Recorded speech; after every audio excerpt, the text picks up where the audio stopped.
Hello students, आज की video में हम सॉल्व करने वाले हैं प्रैक्टिस सेट 3.3। लास्ट वीडियो में हमने क्वेश्चन नंबर 1 से लेके क्वेश्चन नंबर 6 तक सॉल्व किया था। आज इसको हम कंटिन्यू कर रहे हैं और इसके 3 क्वेश्चंस बाकी थे, इसको भी हम सॉल्व कर लेते हैं। देखो क्वेश्चन नंबर 7 में हमें क्या दिया हुआ है। In an AP some of 3 consecutive terms is 27 and their product is 504. Find the terms.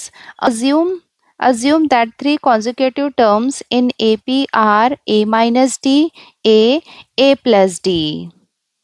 देखो यहाँ पे हमें बोल रहा है कि एक एपी है and sum of 3 consecutive terms. consecutive का मतलब क्या है, एक के बाद एक, जो नेक्स्ट वाले consecutive टर्म्स हैं उनका सम, मतलब उन्हें जब ऐड किया 3 consecutive टर्म को तो उनका सम कितना मिला, 27 मिला।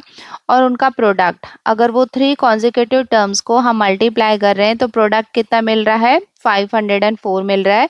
हमें वो 3 टर्म्स फाइंड करने हैं और यहाँ पे हमें दिया हुआ है कि हमें 3 टर्म्स कौन कौन से लेने हैं। कॉन्जिक्यूटिव टर्म्स हैं वो कौन से लेने हैं, वो हमें लेने हैं A minus d, A and A plus D. इसका रीज़न मैं आपको बता देती हूँ कि ऐसा क्यों लिया है। देखो अगर यहाँ पे हम बात करते हैं इन जनरल, कोई एपी है, फॉर एग्जाम्पल 2, 4, 6, 8, ऐसे क्या है, एक यहाँ पे एपी है। फिलहाल हम बात कर रहे हैं 3 consecutive टर्म्स की, बिकॉज यहाँ पे वही एग्जाम्पल हम लेंगे। 8 को यहाँ पे इग्नोर करो। देखो यहाँ पे हम ऐसे भी ले सकते हैं x, y, z, बट अगर आप सोचो कि यहाँ पे हमें 2 कंडीशंस गिवन है और 2 कंडीशन में अगर हम सम को 27 लेंगे, मतलब x plus y plus z लेंगे और प्रोडक्ट लेंगे, और अगर प्रोडक्ट करेंगे तो क्या हो जाएगा, x into y into z, तो हमारे पास 3 वेरिएबल्स हो जाएंगे और उसको सॉल्व करना बहुत कॉम्प्लिकेटेड हो जाएगा, हमें आंसर नहीं मिलेगा। सो ऐसा लिखने का क्या रीज़न है। फॉर एग्जाम्पल यहाँ पे अगर A है, मतलब जो T2 है, T2 को हमने क्या लिया, A लिया। अभी देखो हमें पता है कि इनके बीच का जो डिफरेंस होता है, कॉमन डिफरेंस, वो कांस्टेंट होता है। ठीक है, तो यहाँ पे D जो है वो क्या है, कॉमन डिफरेंस है।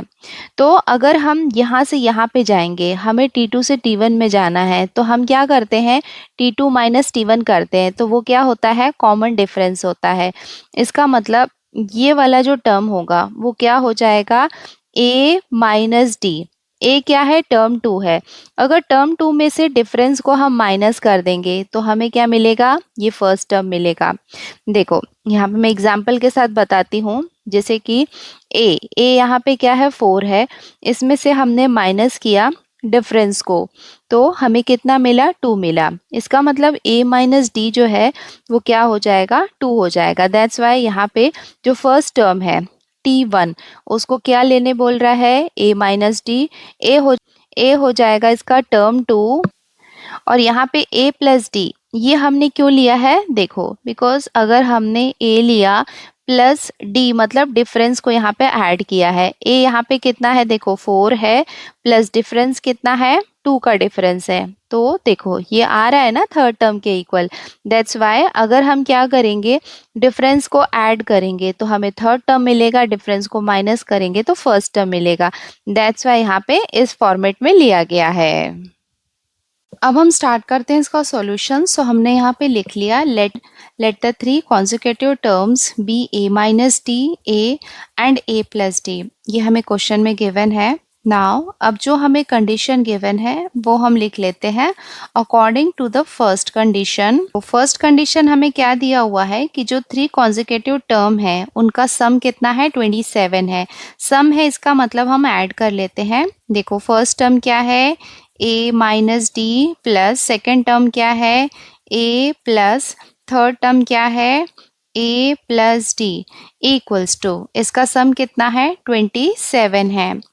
ना यहाँ पे हम देख सकते हैं D माइनस में है, D यहाँ पे प्लस में है, तो ये दोनों आपस में कैंसल हो जाएंगे। देयरफॉर हमारे पास क्या बाकी रहेगा, 1, 2 एंड 3। 3A है, तो यहाँ पे इसे हम लिख लेते हैं 3A equals to 27। Therefore a equals to क्या हो जाएगा 27/3। नाउ इसको हम डिवाइड कर लेते हैं, 3 1 जार 3, ये हो जाएगा 3 9 जार 27। Therefore a equals to, a की वैल्यू हमें कितनी मिल गई 9। इसे हम कंसीडर करते हैं इक्वेशन 1। सो ये तो हो गया according to the first condition. एक और कंडीशन हमें गिवन है, तो यहाँ पे हम लिख लेते हैं according to the second condition. Second condition में हमें गिवन है कि जो 3 कॉन्जिक्यूटिव टर्म उनका प्रोडक्ट कितना है 504। सो यहाँ पे हम मल्टीप्लाई कर लेते हैं। फर्स्ट टर्म क्या है a माइनस डी है, ये मल्टीप्लाई होगा a से और ये मल्टीप्लाई होगा a प्लस डी से। ब्रैकेट का मतलब क्या होता है, मल्टीप्लीकेशन होता है, इक्वल्स टू 504। देयरफॉर यहाँ पे हम देख सकते हैं a minus d a plus d, तो यहाँ पे हम a square minus b square वाला फॉर्मूला लगा सकते हैं। a को हम लिख लेंगे, तो यहाँ पे ये दोनों को स्क्वायर के फॉर्म में लिख सकते हैं, a square minus d square. देखो a square minus b square equals to क्या होता है a प्लस बी और a माइनस बी। तो यहाँ पे हमने क्या किया है, वो फॉर्मूला यहाँ पे यूज किया है, which is equals to 504। Therefore यहाँ पे हम वैल्यूज पुट करते हैं। a की वैल्यू हमने कितनी फाइंड की है 9, तो a के प्लेस में हम पुट करेंगे 9। यहाँ पे ये क्या हो जाएगा 9 का square minus d square equals to 504। Therefore 9 square minus d square को एज इट इज रहने देते हैं, ये है 504। 9 यहाँ पे मल्टीप्लिकेशन में है, इस तरफ आएगा तो ये डिवीजन के प्लेस में आ जाएगा। नाउ इसको 9 के टेबल से हम डिवाइड कर लेते हैं, ये हो जाएगा 9 1 जार 9, ये हो जाएगा 9 5 जार 45 एंड 9 6 जार 54। देयरफॉर ये क्या है 9 का स्क्वायर है, 9 इंटू 9 कितना हो जाएगा 81। 81 minus d square equals to हमें कितना मिल जाएगा 56। देयरफॉर देखो ये कितना है 81 है, ये यहाँ पे प्लस में है, इस तरफ आएगा तो साइन चेंज हो जाएगा, ये हो जाएगा -56 equals to d square minus में है, इस तरफ आएगा तो ये प्लस में हो जाएगा। देयरफॉर 81 में से 56 को माइनस करेंगे तो हमें कितना मिलेगा 25 equals to d square. Therefore हम क्या करेंगे, बोथ साइड्स में स्क्वायर रूट लेंगे। हमें पता है कि 25 का स्क्वायर रूट कितना होता है 5। डी को हम इस तरफ लिख लेंगे, सो डी इक्वल्स टू हमें कितना मिल जाएगा 5। तो ये प्लस में भी हो सकता है माइनस में भी हो सकता है। सो डी की वैल्यू प्लस या फिर -5 हो सकती है। हमने यहाँ पे ये स्क्वायर रूट लिया था, taking square root on both sides, तो हमने यहाँ पे लिख लिया। तो सबसे पहले फर्स्ट कंडीशन देखते हैं, व्हेन d इक्वल्स टू, अगर d जो है वो +5 है तो a की वैल्यू तो कितनी रहेगी 9 होगी। तो यहाँ पे हम क्या करेंगे, सारे टर्म्स निकाल लेते हैं, जहाँ पे d को हम पुट करेंगे +5। देखो जो फर्स्ट टर्म था वो क्या था a माइनस डी था, इक्वल्स टू a की वैल्यू कितनी है 9 माइनस d की वैल्यू कितनी है +5 इक्वल्स टू ये हो जाएगा 9, माइनस प्लस हो जाएगा माइनस, तो ये हो जाएगा -5 equals to 4। So a minus d, इसकी वैल्यू हमें कितनी मिल गई 4। सो ये तो हो गया इसका फर्स्ट टर्म। सेकेंड टर्म क्या है a इक्वल्स टू कितना हो जाएगा 9, ये हमने ऑलरेडी देख लिया है। देयरफॉर थर्ड टर्म क्या था a plus d equals to, a की वैल्यू है 9 प्लस d की वैल्यू कितनी है 5, विच इज इक्वल्स टू 9 + 5 कितना हो जाएगा 14। इसका मतलब फर्स्ट टर्म अगर हम देखेंगे तो फर्स्ट टर्म हमें कितना मिल गया 4, सेकेंड टर्म हमें मिल गया 9 और थर्ड टर्म हमें मिल गया 14। सो ये वाली कंडीशन कौन सी हुई, जब d को हमने +5 लिया है। सो ये हमने क्या किया था, d को +5 लिया था when d इक्वल्स टू -5। जब d को हम -5 लेंगे तो a तो 9 ही रहेगा। सेम यहाँ पे हम पुट करने वाले हैं, therefore a minus d equals to, a की वैल्यू कितनी है 9 माइनस d की वैल्यू कितनी है -5 इक्वल्स टू 9, माइनस माइनस हो जाएगा +5 इक्वल्स टू 9 + 5, ये कितना हो जाएगा 14। ये हो गया फर्स्ट टर्म। सेकेंड टर्म क्या हो जाएगा a इक्वल्स टू 9 यही रहेगा। Therefore a plus D, third term क्या हो जाएगा, a की वैल्यू कितनी है 9 प्लस d की वैल्यू कितनी है -5, a equals to 9 plus minus minus plus minus minus, ये हो जाएगा 5 इक्वल्स टू 9 में से 5 माइनस किया तो हमें कितना मिला 4। सो जब हमने d की वैल्यू -5 ली तो फर्स्ट टर्म क्या हो जाएगा 14, सेकेंड टर्म हो जाएगा 9 और थर्ड टर्म हो जाएगा 4। एंड ये हो जाएगा इसका final answer. Therefore the three consecutive terms are 4, 9 and 14 और 14, 9 एंड 4, और ये हो जाएगा इसका आंसर।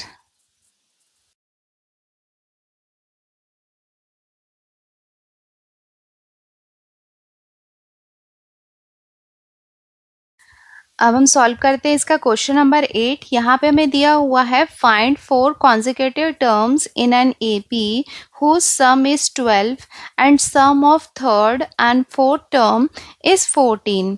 देखो यहाँ पे इसके पहले वाले क्वेश्चन में sum of 3 consecutive term था, यहाँ पे क्या है फाइंड 4 consecutive टर्म्स। यहाँ पे हमें ये 4 consecutive टर्म्स दिए हुए हैं और कंडीशन क्या है whose sum is, मतलब जो 4 consecutive टर्म है उनका सम कितना है 12 है। एंड सेकेंड कंडीशन क्या गिवन है कि जो थर्ड और फोर्थ टर्म है उनका सम कितना है 14 है। Assume the 4 consecutive term in APR, तो यहाँ पे हमें ये 4 consecutive टर्म गिवन है। टर्म 1 यहाँ पे क्या हो जाएगा a माइनस डी, T2 यहाँ पे कितना है a, T3 हमें गिवन है a plus d and T4 मतलब जो फोर्थ टर्म है वो कितना दिया हुआ है a प्लस 2d। तो चलो यहाँ पे हम इक्वेशन फॉर्म करते हैं first condition and second condition के अकॉर्डिंग। फर्स्ट कंडीशन में हमें क्या गिवन है कि ये जो 4 टर्म्स हैं उनका सम मतलब उनका एडिशन कितना होगा 12। एंड सेकंड कंडीशन में क्या है थर्ड एंड फोर्थ मतलब ये और ये दोनों का सम कितना होगा 14। चलो कंडीशन के अकॉर्डिंग अब हम इक्वेशन फॉर्म कर लेते हैं। अब हम स्टार्ट करते हैं इसका सॉल्यूशन। सो हमने यहाँ पे लिख लिया let the 4 consecutive terms be a minus d, a plus d and a plus 2d according to the first condition. First condition में हमें क्या गिवन है कि ये जो 4 consecutive टर्म्स हैं इनका सम कितना है 12। तो चलो सबको हम लिख लेते हैं यहाँ पे लाइन से a minus d plus second term क्या है a प्लस थर्ड टर्म क्या है a plus D plus fourth term क्या है a प्लस 2d। इन सबका सम कितना है 12। तो यहाँ पे हमने लिख लिया 12। अब देखते हैं कि यहाँ पे क्या क्या कैंसिल हो सकता है। देखो यहाँ पे ये d माइनस में है, ये d यहाँ पे प्लस में है, ये दोनों आपस में कैंसिल हो जाएंगे। बाकी सब यहाँ पे प्लस में है तो वो कैंसिल नहीं हो सकते हैं। तो यहाँ पे a कितने हैं 1 2 3 4 a है, तो यहाँ पे हम लिख लेंगे 4a plus 2d equals to ये कितना हो जाएगा 12। देयरफॉर यहाँ पे 2 को हम कॉमन ले लेंगे, ब्रैकेट के अंदर क्या बाकी रहेगा 2a प्लस ये 2 कॉमन ले लिया है तो ब्रैकेट के अंदर क्या बाकी रहेगा d equals to 12। Therefore 2a plus d equals to ये कितना हो जाएगा 12/2। ये वाला जो 2 था इधर मल्टीप्लिकेशन में था, यहाँ पे डिवीजन के प्लेस में आ जाएगा। 2 1 जार 2, ये हो जाएगा 2 6 आर 12 इक्वल्स टू हमें कितना मिलेगा 6। 2a plus d equals to 6 and इसे हम कंसीडर करते हैं equation 1। Now according to the second condition हमें क्या गिवन है कि जो थर्ड और फोर्थ टर्म है उनका सम कितना है 14। सो थर्ड टर्म क्या है a plus D plus fourth term क्या है a प्लस 2d, इनका सम कितना है 14। तो यहाँ पे हमने लिख लिया 14। देयरफॉर देखो a प्लस a ये कितना हो जाएगा 2a प्लस ये 1d है ये 2d है, दोनों को ऐड करेंगे तो हमें कितना मिलेगा 3d इक्वल्स टू 14। एंड देखो इसको यहाँ पे और हम फर्दर सॉल्व नहीं कर सकते हैं, सो इसे हम कंसीडर करेंगे इक्वेशन 2।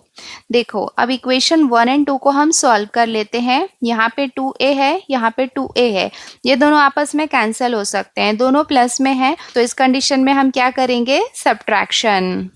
सो हमने यहाँ पे लिख लिया सब्ट्रैक्टिंग इक्वेशन 1 फ्रॉम 2। तो हम क्या कर रहे हैं, इक्वेशन 2 से इक्वेशन 1 को सब्ट्रैक्ट कर रहे हैं। तो पहले हम इक्वेशन 2 लिख लेते हैं, 2a plus 3d equals to 14। और इक्वेशन 1 क्या है, 2a plus d equals to 6। यहाँ पे सब्ट्रैक्शन हो रहा है तो साइन चेंज हो जाएगा, ये प्लस से माइनस में, ये प्लस से माइनस में, और ये प्लस से माइनस साइन में चेंज हो जाएगा ना। ये प्लस में है और ये माइनस में है, तो ये दोनों आपस में कैंसिल हो जाएंगे। तो हमारे पास क्या बाकी रहेगा, प्लस माइनस क्या हो जाएगा, माइनस। 3d में से 1d को माइनस करेंगे तो हमें कितना मिलेगा, 2d equals two plus minus क्या हो जाएगा, माइनस। 14 में से 6 माइनस करेंगे तो हमें कितना मिलेगा, 8। देयरफॉर d इक्वल्स टू कितना हो जाएगा, 8/2। इसको हम डिवाइड कर लेते हैं, 2 1 ज़ार 2, ये हो जाएगा 2 4 ज़ार 8। Therefore d equals to, d की वैल्यू हमें कितनी मिल जाएगी, 4। नाउ इस d के वैल्यू को हम इक्वेशन 1 में सब्स्टिट्यूट कर लेते हैं। सो हमने यहाँ पे लिख लिया substituting d equals to 4 in equation 1। So ये हमने यहाँ पे इक्वेशन 1 लिख लिया है, ये हो जाएगा 2a प्लस d की वैल्यू कितनी है, 4 equals to 6। Therefore 2a equals to, ये कितना हो जाएगा, 6। ये प्लस पे है, इस तरफ आएगा तो साइन चेंज हो जाएगा, ये हो जाएगा -4। देयरफॉर 2a इक्वल्स टू, 6 में से 4 माइनस करेंगे तो हमें कितना मिलेगा, 2। देयरफॉर a इक्वल्स टू कितना हो जाएगा, 2/2। नाउ इसको हम डिवाइड कर लेते हैं, 2 1 ज़ार 2, ये हो जाएगा 2 1 ज़ार 2। देयरफॉर a की वैल्यू हमें कितनी मिल जाएगी, 1। सो अब हमारे पास a और d की वैल्यू है, सो इन्हें हम टर्म्स में सब्स्टिट्यूट करते हैं और उनके वैल्यू निकाल लेते हैं। देयरफॉर फर्स्ट टर्म क्या था, a माइनस d था, इक्वल्स टू a की वैल्यू कितनी है, 1 माइनस d की वैल्यू कितनी है, 4। 1 में से माइनस करेंगे 4 को तो हमें मिलेगा -3। सेकेंड टर्म हमने कंसीडर किया था a को, तो इसकी वैल्यू कितनी हो जाएगी, 1। देयरफॉर थर्ड टर्म क्या था, a plus d equals to, ये हो जाएगा a की वैल्यू हो जाएगी 1 प्लस d की वैल्यू हो जाएगी 4 equals to, so a plus d की वैल्यू हमें कितनी मिल गई, 5। देयरफॉर फोर्थ टर्म क्या था, a plus 2d equals to, a की वैल्यू है 1 प्लस 2 इंटू d की वैल्यू कितनी है, 4 इक्वल्स टू, ये हो जाएगा 1 प्लस 4 2 ज़ार कितना हो जाएगा, 8 इक्वल्स टू 8 प्लस 1, ये कितना हो जाएगा, 9। इसका मतलब हमें फर्स्ट टर्म क्या मिला है यहाँ पे, -3। सेकेंड टर्म क्या हो जाएगा, 1। थर्ड टर्म हो जाएगा 5 एंड फोर्थ टर्म ये हो जाएगा 9।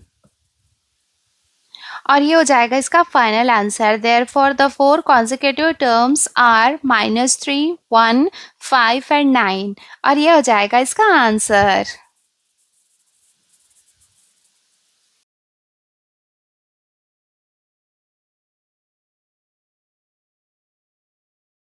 अब हम इसका लास्ट क्वेश्चन भी सॉल्व कर लेते हैं। यहाँ पे हमें क्या दिया हुआ है, if the 9th term of an AP is 0। तो हमें क्या गिवन है कि जो 9th टर्म है AP का वो कितना है, 0 है, ये हमें गिवन है। Then show that 29th term is twice the 19th term. तो हमें क्या शो करना है, क्या प्रूव करना है कि जो 29th टर्म है वो किसके इक्वल है, it is twice the 19th term. मतलब जो 29th टर्म है वो क्या है, ट्वाइस है 19th टर्म के, ये हमें शो करना है। देखने में लग रहा है कि काफ़ी कॉम्प्लिकेटेड होगा, बट जब हम इसको सॉल्व करेंगे तो आपको लगेगा कि ये बहुत इजी क्वेश्चन है। अब हम स्टार्ट करते हैं इसका सॉल्यूशन। सो हमने यहाँ पे गिवन लिख लिया दैट T9 इक्वल्स टू 0, हमें ये प्रूव करना है। अब हम स्टार्ट करते हैं इसका प्रूफ। वी नो दैट ये फॉर्मूला तो हमें पता है, हम ये कई बार यूज़ कर चुके हैं। देयरफॉर सबसे पहले हमें 9 की वैल्यू पता है, तो यहाँ पे हम लिख लेते हैं T9 इक्वल्स टू, ये कितना हो जाएगा a प्लस n के प्लेस में यहाँ पे हम लिख लेंगे 9 माइनस 1 d। देयरफॉर ये कितना हो जाएगा T9 की वैल्यू हमें गिवन है 0, तो इसके प्लेस में हम लिख लेंगे 0 इक्वल्स टू, ये हो जाएगा a प्लस 9 में से 1 माइनस करेंगे तो हमें कितना मिलेगा 8d। देयरफॉर अब इसको प्लस 8d इधर प्लस में है, इधर आएगा तो ये हो जाएगा minus 8d is equals to a को हम इस तरफ लिख लेते हैं, इसको इस तरफ लिख लेते हैं, तो ये क्या हो जाएगा a equals to minus 8d and इसे हम कंसीडर करते हैं equation 1।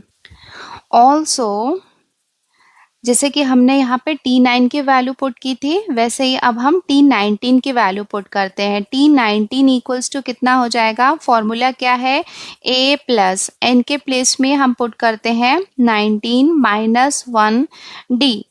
Therefore T19 equals to, ये कितना हो जाएगा a के प्लेस में हम पुट करते हैं माइनस 8d प्लस 19 में से 1 माइनस करेंगे तो हमें कितना मिलेगा 18d। Therefore T19 equals to कितना हो जाएगा, माइनस प्लस माइनस 18 में से 8 माइनस करेंगे तो हमें कितना मिलेगा 10d। ये प्लस हम कंसीडर करते हैं इक्वेशन 2। यहाँ पे हमने ये इक्वेशन 1 से लिया था, तो यहाँ पे हम मेंशन कर देते हैं फ्रॉम इक्वेशन 1। देखो यहाँ पे हम Tn जो है उसके प्लेस में पहले हमने 9 लिया, उसके बाद हमने 19 लिया। अब हम क्या कर रहे हैं, हमें 29 प्रूव करना है, सो T29 ये हम ले लेते हैं which is equals to a plus n के प्लेस में हम पुट करेंगे 29 minus 1d। Therefore T29 equals to, ये कितना हो जाएगा, a के प्लेस में हमने क्या पुट किया माइनस 8d। यहाँ पे आप देख सकते हैं कि a की वैल्यू कितनी है, माइनस 8d है, तो यहाँ पे हमने लिख लिया माइनस 8d प्लस 20 में से 1 माइनस करेंगे तो हमें कितना मिलेगा 28d। देयरफॉर ये हो जाएगा T29 equals to, minus plus क्या हो जाएगा, माइनस हो जाएगा, 28 में से 8 माइनस करेंगे तो हमें कितना मिलेगा 20d। Therefore T29 equals to, 20 को क्या हम ऐसे लिख सकते हैं 2 इंटू 10, बिकॉज 2 इंटू 10 का मतलब क्या होगा 20 होगा d। Therefore T29 equals to कितना हो जाएगा 2 इंटू 10d। 10d की वैल्यू कितनी है T19, और ये हमने कहाँ से लिया है, इक्वेशन 2 से लिया है, सो हम यहाँ पे मेंशन कर देते हैं फ्रॉम इक्वेशन 2। सो फाइनली हमें क्या मिल गया, T29 equals to 2 into T19। पे हम देख सकते हैं कि हमें क्या प्रूव करना था, T29 equals to 2 into T19। Thing हमें मिल गई है, मतलब जो T29 की वैल्यू है it is twice the 19th term, और ये हमने इसका फाइनल आंसर लिख लिया। Therefore the 29th term is twice the 19th term, और ये हो जाएगा इसका आंसर।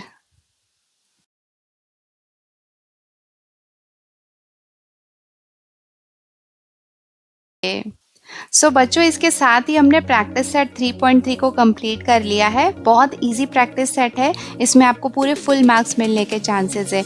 ओनली 2 फॉर्मूलाज यूज़ हुआ है, तो उसको आप रोज़ बाय हार्ट करो, बार बार रिवीजन करो, आपको परफेक्टली वो याद रहेगा। पसंद आई और सब कुछ अच्छे से समझ में आया है तो वीडियो को लाइक ज़रूर करना, हमारे चैनल को सब्सक्राइब भी कर लेना अगर आप हमारे चैनल पर नए हैं तो, और अगर ऑलरेडी सब्सक्राइब कर चुके हैं then thank you so much. Telegram channel का लिंक आपको डिस्क्रिप्शन में मिल जाएगा। आज के लिए इतना ही, जल्दी मिलते हैं नए वीडियो में। Till then take care, bye bye and practice well. Bye.